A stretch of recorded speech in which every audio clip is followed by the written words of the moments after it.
Oke, selamat ketemu lagi. Jadi topik kami tentang peracikan ya. Minggu lalu sudah cerita secara umum terkait dengan histori peracikan, kemudian peracikan yang ada di lapangan. Kemudian hari ini merupakan pertemuan ketiga ya. Jadi minggu depan sudah ganti dosen. Nah, untuk hari ini saya lebih bercerita tentang bagaimana membuat obat peracikan. Ya, khususnya di sini beberapa contoh resep formula standar ya. Jadi di sini materi-materi itu hanya untuk edukasi ya. Jadi ada disclaimer di sini bahwa materi hanya untuk sebagai edukasi dasar untuk memahami prosedur peracikan, bukan sebagai formula mutlak untuk pengobatan. Jadi informasi ini mungkin tidak mutakhir karena perkembangan medis sekarang ya. Tapi penyiapan, penyaluran dan pemberian obat tetap menjadi tanggung jawab apoteker. Dalam hal ini membuat peracikan. Jadi prinsipnya saya ingin mengenalkan beberapa formula-formula yang biasa dibuat dan biasa tersedia untuk peracikan gitu ya. Jadi mungkin di praktikum Anda nanti kan Anda juga akan membuat obat peracikan misalnya untuk sirup, untuk desain cair yang lain. Nah, kadang perlu beberapa bahan, misalnya mucilago. Biasanya mucilago itu sudah disediakan di lab gitu. Tapi biasanya mucilago itu dibuat baru oleh laboran gitu. Namun Anda perlu mengenal juga ada beberapa mucilago dan ini merupakan resep standar yang dulu sering dibuat baru dan ada beberapa yang harus dibuat baru juga, tapi ada juga yang bisa disimpan lama dan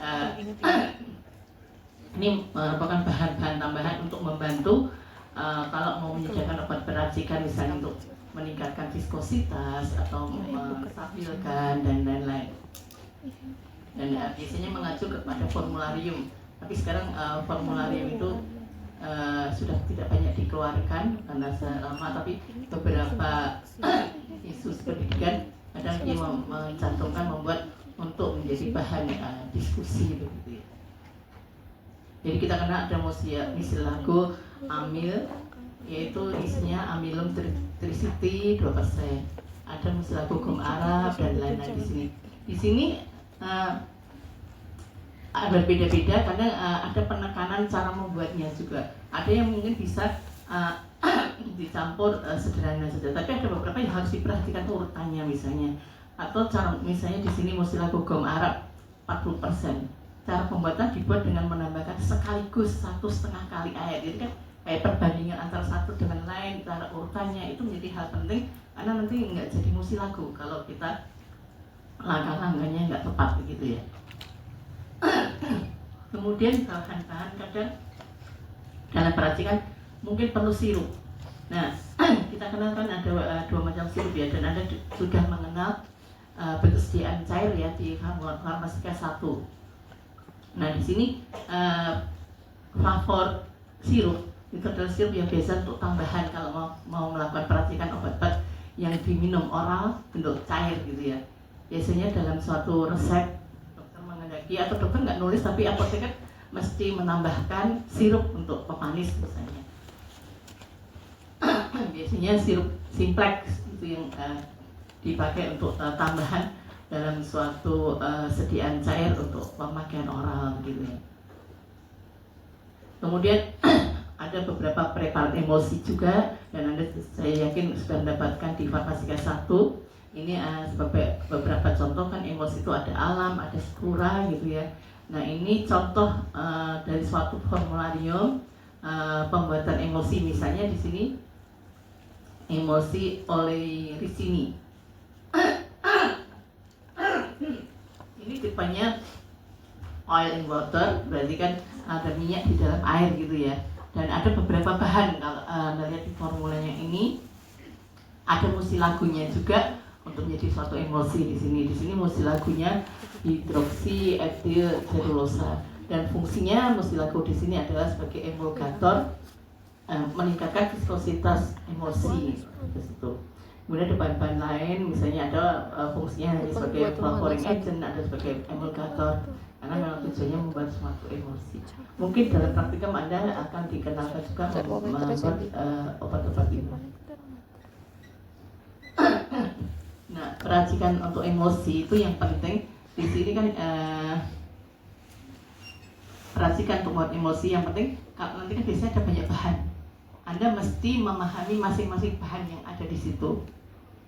Sifat-sifatnya Anda bisa melihat di misalnya buku-buku stabilitas obat, Trisel itu, atau buku-buku di farmakope juga biasanya ada juga. Anda bahan-bahan itu Anda pastikan mana bahan-bahan yang sifatnya lipofilik, mana yang sifatnya hidrofilik. Anda harus mengelompokkan dulu masing-masing itu. Kemudian langkah berikutnya Anda menentukan botol yang akan dipakai.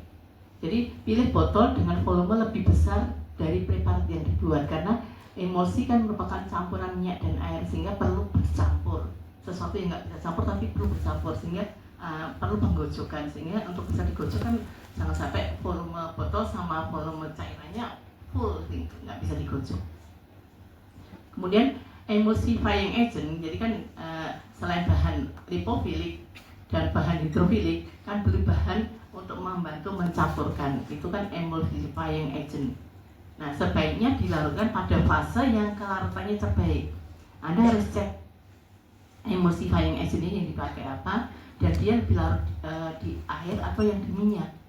Nah, cari dia kelarutan terbaik di mana, ya larutkan dulu di situ, baru digabung. Itu teknik peracikan kalau membuat emosi. Kemudian juga ada preparat-preparat liniment ya. Ini yang biasa masih sering muncul atau dibuat, itu adalah linimenum amonie dan linimenum alkis itu. Kemudian kalau nanti Anda aktif di produk-produk herbal, mungkin Anda kan sering melakukan peracikan bentuk dekokta atau infusa. Itu adalah meracik dari bahan-bahan alam ya. Ya, itu kan ada bahan-bahan alam itu kan ada yang keras, ada yang lunaknya. Mungkin Anda sudah dapat ya dekokta, infusa itu ya di farmasi K1 dikenalkan juga ya. Ya kan berarti itu gimana Anda mungkin peracikan-peracikan juga membuat hal-hal seperti itu. Kemudian Anda juga sudah mengenal bentuk larutan, solution dan mixture, bedanya apa. Nah, ini yang perlu dikenal di sini ada tipe-tipe larutan ya. Kalau solution aja tanpa kata-kata apa-apa itu biasanya kan lebih satu zat yang terlarut gitu. Kalau mixture kan lebih dari satu. Tapi kalau ada istilah spirituosa, itu pelarutannya lebih ke spirit atau etanol gitu. Ada berbagai pelarut yang dipakai untuk bentuk-bentuk solusium atau mixtura. Kita biasa dikategorikan pelarut yang polar, semipolar atau non polar gitu ya. Nah, itu kan pemakaiannya tergantung tujuannya, mau pemakaian oral atau pemakaian luar, karena dipastikan bisa nggak dipakai secara oral ataupun obat luar gitu ya. Kalau membuat larutan itu beberapa prosedur yang perlu diperhatikan di sini. Nanti kan kalau Anda misalnya OC kan kadang diminta membuat racikan gitu. Nah, langkah-langkah itu rasanya biasanya kan formulanya pastikan dulu, kemudian ditulis lagi ya resepnya. Karena kan dalam peracikan kan harus ada dokumentasi tadi. Kemudian hitung bobot bahannya, karena kadang kalau dari resep standarnya sekian, tapi mungkin dari resep itu minta hanya sekian persen, sehingga kan perlu menghitung bobot masing-masing, melihat formula aslinya seperti apa, kemudian timbang. Nah, yang perlu diperhatikan juga di sini identifikasi kelarutan bahan padat dan hitung kebutuhan bahan pembawanya. Jadi seperti tadi juga kan, intinya kan bahan-bahan padat yang dibutuhkan itu berapa dari resep itu. Nanti masing-masing kan misalnya bahannya CTM misalnya butuhnya 5 mg. Anda harus cek kalau ini kan dibuat larutan, berarti kan bentuknya cair. CTM-nya padat. Nah, harus menjadi suatu larutan misalnya. Kalau dia bahan-bahannya itu memang larut, nah itu larutnya di kemampuan bahan pelarutnya, kemampuan melarutkannya berapa. Kalau Anda lihat di farmakope atau buku-buku MET Index atau ya buku lebih semacam mengenal bahan-bahan obat, itu kan ada kelarutan masing-masing obat. Misalnya istilahnya apa? Anda masih kenal nggak di farmakope itu? Sangat larut, sangat mudah larut gitu kan. Dikatakan sangat larut itu berapa? Itu kan biasanya juga misalnya larut 1 gram dalam 10 ml air atau 1 gram dalam 100 ml air. Kan beda-beda kelarutan. Ada yang sangat mudah larut misalnya hanya dengan pelarut sedikit aja udah larut, tapi ada juga yang butuh larut banyak. Nah, padahal dalam produk larutan itu kan volumenya tertentu. Nah, sejumlah volume itu apa sudah cukup nggak? Mampu nggak untuk melarutkan bahan-bahan padatnya itu? Itu kan Anda tugas apoteker memastikan bisa nggak untuk sejumlah volume ini, pelarut-larut yang ada hanya di sekian ini, untuk melarutkan bahan-bahan padat yang macam-macam dan masing-masing punya kelarutan yang berbeda-beda. Nah, ini expert judgment untuk bisa melarutkan. Kalau nggak bisa terus bagaimana misalnya, atau butuh bahan tambahan lain, berarti kan nanti menjadi suatu suspensi begitu ya, bukan pelarut begitu. Kemudian masukkan sejumlah pelarut, bila perlu gunakan mortir dan sampel untuk mengecilkan ukuran partikel. Kadang mungkin ukuran partikelnya perlu diperkecil, kemudian atau perlu pengadukan untuk pelarutan dan lain-lain. Dan pastikan juga alat-alat yang dibutuhkan, tabut takarnya atau Erlenmeyer atau apa yang sesuai untuk kebutuhan. Jadi nggak hanya semua botol, semua gelas kaca bisa dipakai, tapi sesuaikan dengan kebutuhan volumenya. Beberapa pertimbangan untuk membantu proses pelarutan, yaitu bahan cair dengan viskositasnya tinggi sebaiknya ditambahkan ke yang lebih rendah. Larutan garam dengan sedikit air, larutkan garam dengan sedikit air sebelum penambahan pelarut lainnya. Untuk larutan yang kompleks, bahan organik dilarutkan dulu dengan pelarut alkohol, sedangkan bahan yang mudah larut dengan air dilarutkan dalam air. Jadi perlu milah-milah tadi ya, sifat-sifat fisika kimia bahan-bahan obatnya. Nanti kan atau Anda semester ini sudah dikenalkan kuliah fisika farmasi, kimia farmasi gitu ya, sudah ya. Jadi kan di situ fungsinya kuliah itu kan mengenal sifat-sifat bahan-bahan obat. Karena kan nantinya kalau Anda mau membuat obat kan perlu sifat masing-masing itu. Membuat obat kan meracik obat, nanti entah skala besar atau kecil itu semua kan istilahnya Anda harus mengenal masing-masing itu agar benar-benar obat itu nggak berubah aksinya, nggak rusak dan bisa dicampur.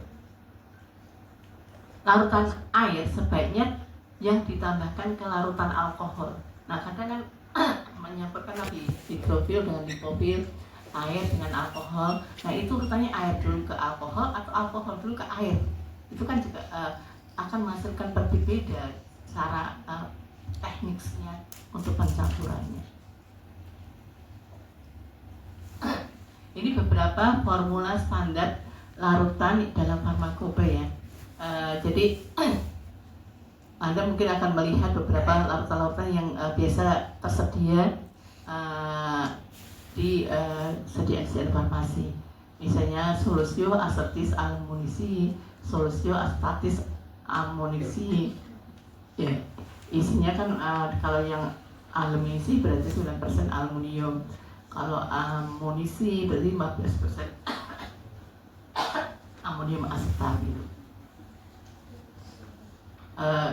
Mungkin dulu sering ada solusio logoli gitu ya. Ini obat apa ya? Pernah dengar nggak?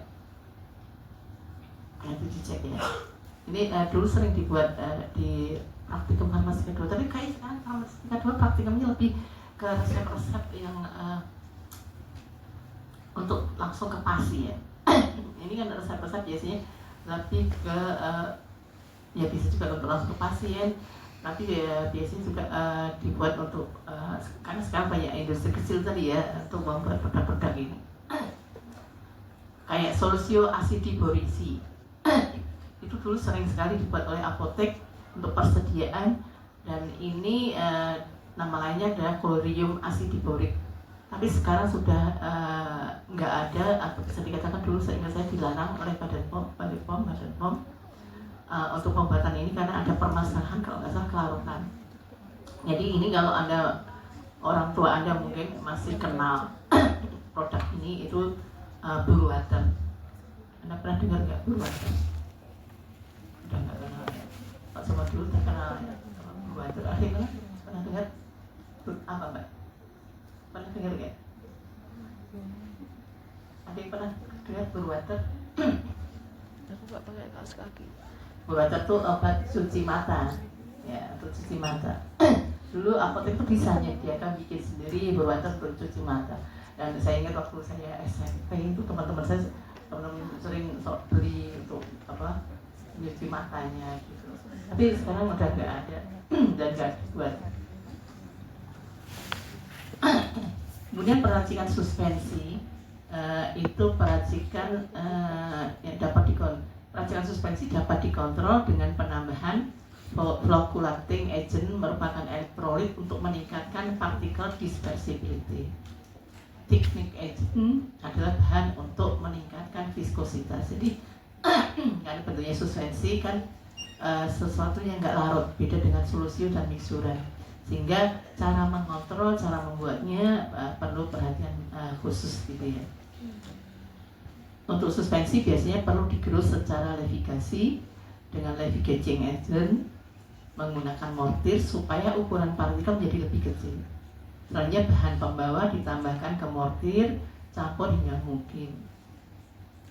Nah ini adalah tahapan-tahapan di peracikan suspensi. Jadi dasar membuat peracikan suspensi. Nanti advance-nya akan lebih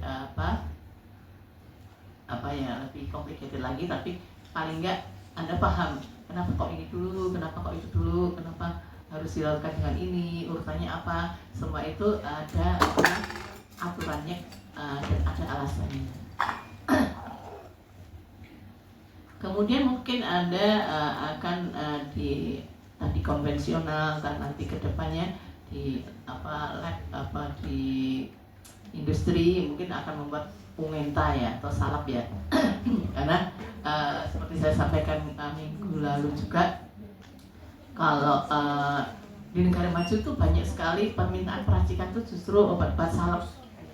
Nah, Anda harus memahami bentuk sediaan pungenta itu, kalau peracikannya gimana, aturan mainnya gimana gitu ya. Biasanya prosedur umumnya kan selain preparasi kan mesti memastikan komponen-komponen yang perlu dilelehkan gitu.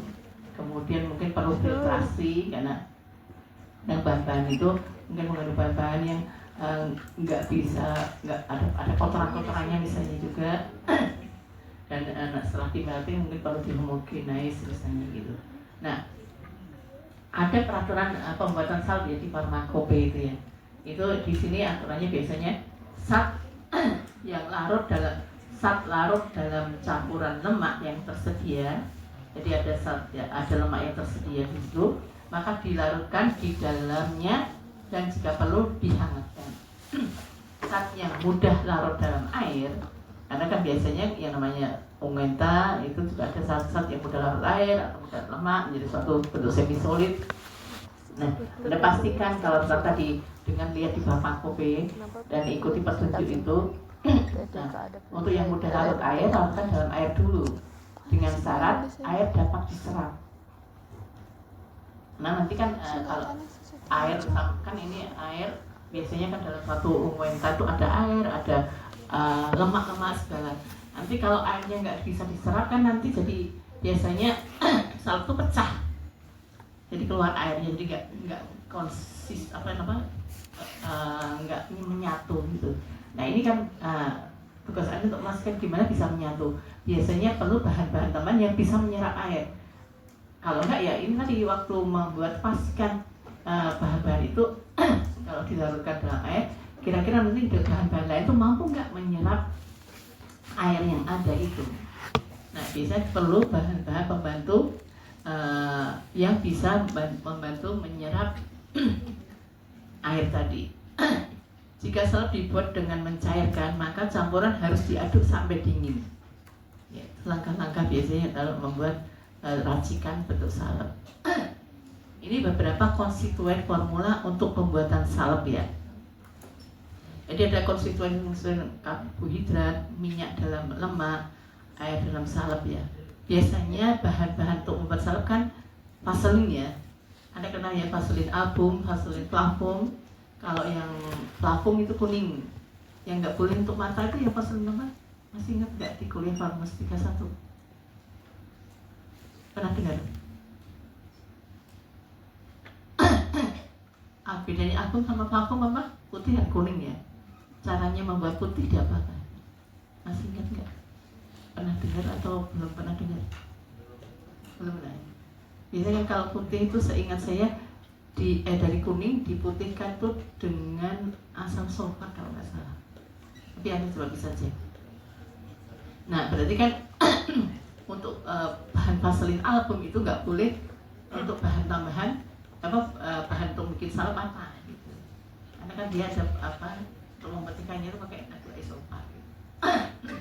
Kemudian ada bahan tambahan yang karbohidrat itu ada parafin, ada itu. Kemudian minyak dalam lemak. Beberapa minyak dalam lemak itu biasa dipakai untuk membuat salep ya. Jadi kadang mungkin kalau dokter meresepkan salep itu hanya aja ini minta ini. Tapi kan nanti jadi salep apa enggak itu urusan apoteker. Nah itu tadi Anda kan saya sampaikan di sini mungkin airnya keluar, airnya nggak bisa diserap. Nah, terus gimana caranya? Nah ini ada beberapa minyak dalam lemak ini. Misalnya ada adep selane, ada oleum kakao, ada malam ya. Ini sebagai contoh adepс ya. Adep selane itu mempertinggi nyerap air. Oleum kakao, oleum lini, sehingga kadang mungkin ada perlu kalau gitu perlu tambah adep selane. Jadi karena dia akan bisa membantu menyerap air kalau terlalu banyak air yang keluar atau ditambahkan. Karena mungkin dokter menghendaki salep produk jadi misalnya ini apa ini, saya campur kok keluar airnya nggak campur. Nah ini terus gimana dia bisa menyerap? Nah ini bisa menjadi tambah adep selane atau oleum kakao. Tapi kalau oleum kakao itu sering kadang problem penghangatan ya. Kalau dipanas-panaskan tuh jadi berubah-ubah bentuk oleum kakaonya. Malam ya, malam sera flava, sera alba, cetasium ini khusus dipakai pada salep lebur dengan zat-zat lemak lain. Biasanya ini mampu mempertinggi kemampuan menyerap air. Jadi misalnya kalau di resepnya vaselin aja mungkin ternyata masih ada airnya ya keluar, maka bisa dengan ditambah sera 5%. Karena dengan tambahan sera 5% itu mampu menyerap kira-kira 40% air. Atau ditambah cetasium, dia bisa sampai 100% air. Jadi itu teknik-teknik gimana membuat salep agar bisa menjadi konstituen yang menyatu tadi ya. Kemudian air dalam salep itu ada salep pendingin. Kemampuan menyerap air diperbesar oleh zat yang bereaksi basa.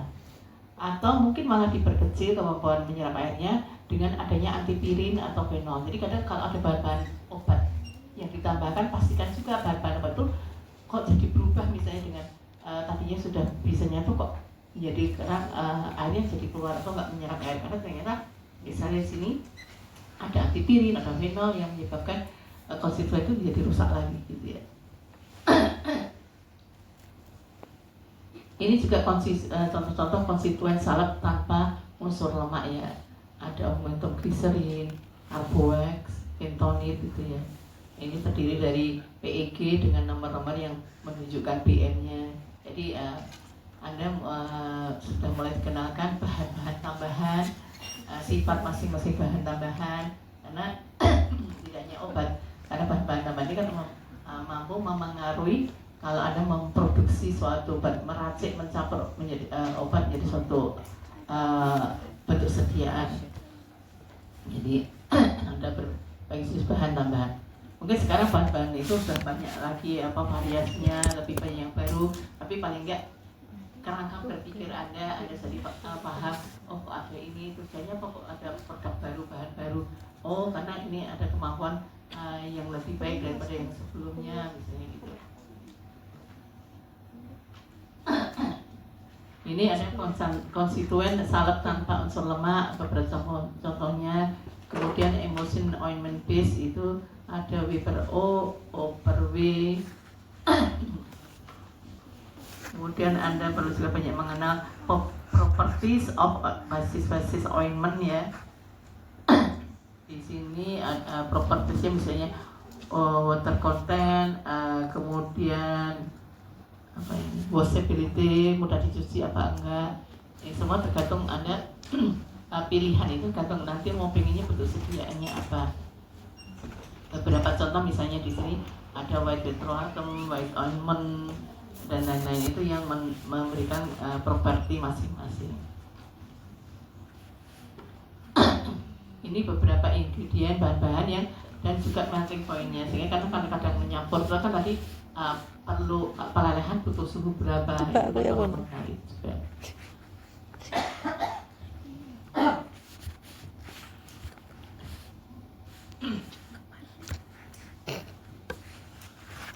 Kemudian ada suppositoria, ada pengenal ya macam-macam suppositoria, paling enggak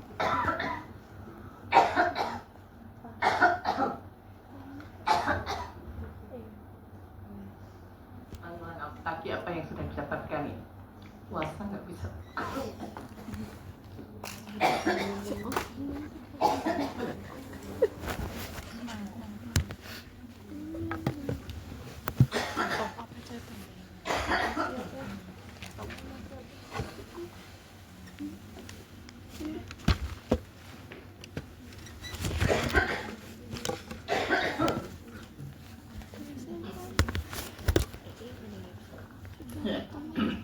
Apa? Ini contoh-contoh beberapa sediaan farmasi yang pastinya sudah Anda kenal sebelumnya. Tidak bisa bentuk. Istilahnya mengingatkan Anda, mengenalkan lagi, menguatkan TPA. yang sudah didapatkan sebelumnya. TPA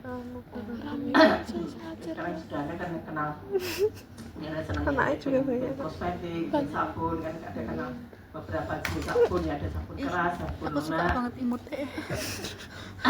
obat kebiasaan itu ada tingstur, ekstrak. Oke, misalnya sebagai contoh ini, Dira malahan senyum. ada suatu resep diminta buat racikan. Anda ini racikan untuk semi solid. Gimana? Coba Anda diskusikan gimana cara membuatnya untuk resep ini.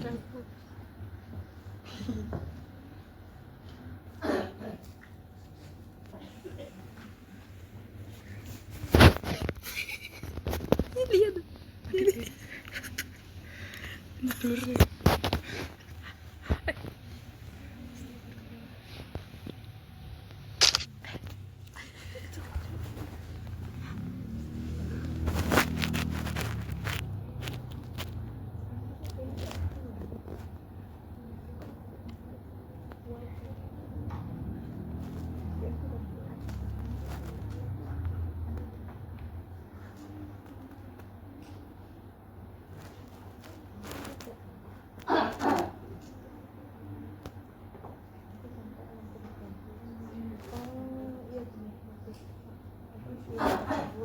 Jadi kan ada resep,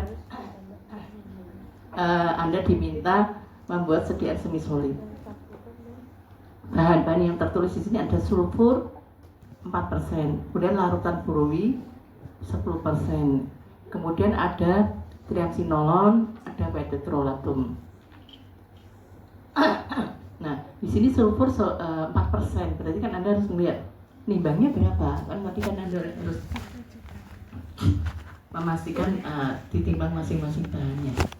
4% kan berarti 4% dari 60 gram. Berarti kan Anda harus ngitung dulu masing bahan-bahan yang tadinya hanya tertulisnya persen, tapi Anda harus menimbangnya. Berarti kalau 4% berarti kan 4% dalam 60 gram, berarti misalnya di di sini 4% berarti berapa? 2,4 ya. Jadi kan Anda perlu menimbang 2,4 sulfur. Kemudian larutan bromid. Ini bentuknya larutan. Nah, padahal kan ini tadi dalam persentasenya gram. Larutan bromid kan di sini 10% dalam 60 gram, berarti kan 6 gram. Nah, Anda harus kalau dibentuk Anda menakar dalam mililiter kan berarti harus kalikan apa? Dibagi biji ya. Rapatannya. Nah, di sini bisa cek di bahan leafletnya atau di textbook ya, terkait dengan spesifik gravity dari larutan bromid. Misalnya diketahui di sini 1,022. Berarti kan Anda bisa menakar larutan bromid itu jadi sekitar 5,87 mili. Kemudian di sini resepnya ada triamcinolon 10%, konsentrasi 0,2%. Nah di sini triamcinolon produk yang sudah ada di apotek, ini suatu sediaan jadi. Nah tugas Anda kan perlu memilih triamcinolon yang ada di lapangan atau di farmasi itu ada bentuknya yang krim, ada bentuknya oil. Anda mesti tahu bedanya ointment sama krim apa. Anda kan sudah pernah mengenal bentuk sediaan. Di situ Anda perlu memastikan mana yang lebih stabil antara ointment dan krim untuk membuat produk ini. Astagfirullah. Kemudian ada tambahan white petrolatum. Nah, white petrolatum itu cukupnya sampai 60 gram.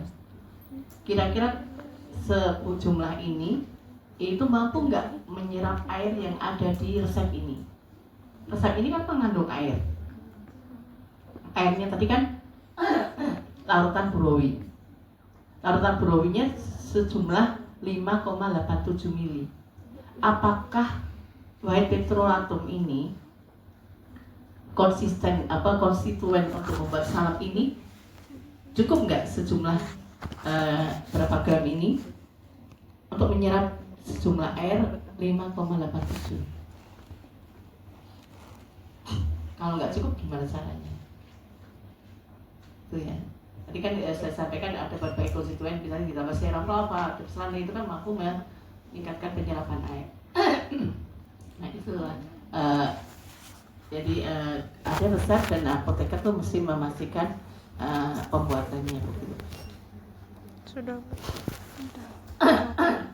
Kemudian ada lagi contoh ini misalnya suatu resep misalnya Indah tidak bisa menelan tablet atau kapsul karena dia bisa mendapat keresahan bentuk cair, namun sediaan cairnya nggak ada.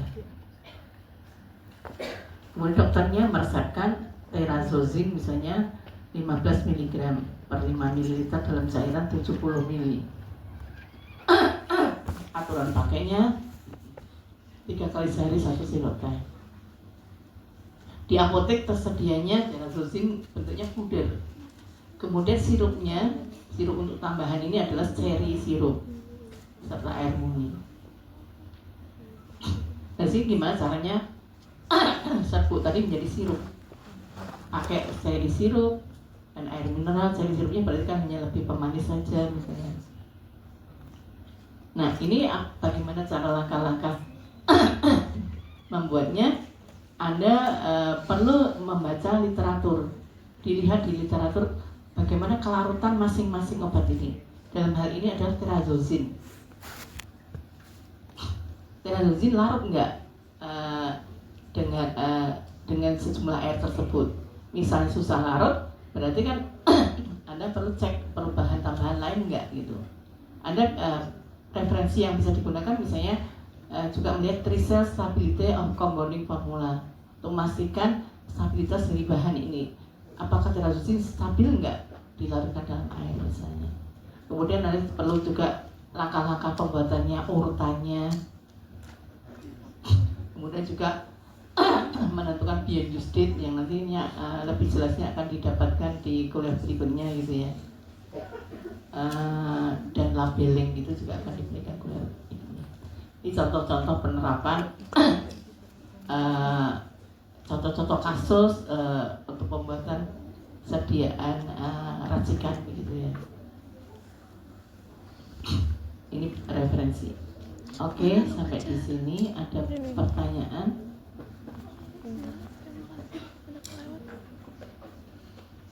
Ada yang belum absen sudah ya semua ya? Oke. Kalau nggak saya akhiri ya. Terima kasih. Maaf ya tadi terlambat. Namanya Rizky. Nangis 2 kali. Nangis kenapa ya? Kenapa tiba-tiba nangis? Gendut deh. Yang ini gak sih baju? Ini ya? Ini ya Raja. Oh. Saya lagi 2 kali ya. Di kelas 5 Pak, ini kelas 5. Oh, itu kelas 5 aku kan. Itu mirip banget sama adikku coy. Sumpah aku kayak nangan adikku sendiri. Kenapa? Ya belinya. Rame banget deh. Nyeletuk kayak mirip banget. Masa adikmu cerewet sekarang kamu pendiam? Memang aku kan SD kan sama adikku kan sama terus ya. Terus wali kelasnya juga sama gitu. Terus wali kelasnya tuh ngomong kayak kamu tuh beda ya sama kakakmu gitu. Pasti komentarnya kayak gitu deh.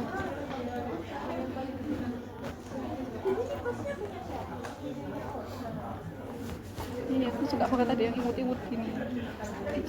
Tapi kayak imut-imut semua, gelut semua.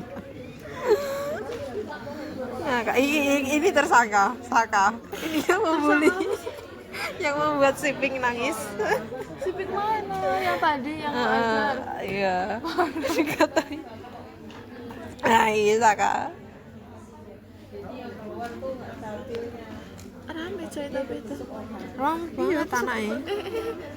Tapi aku pulang-pulang. Aku tersesat di ring road pulangnya. Apa sih?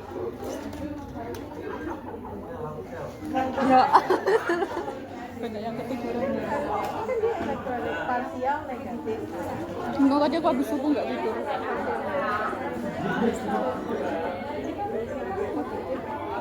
Hai,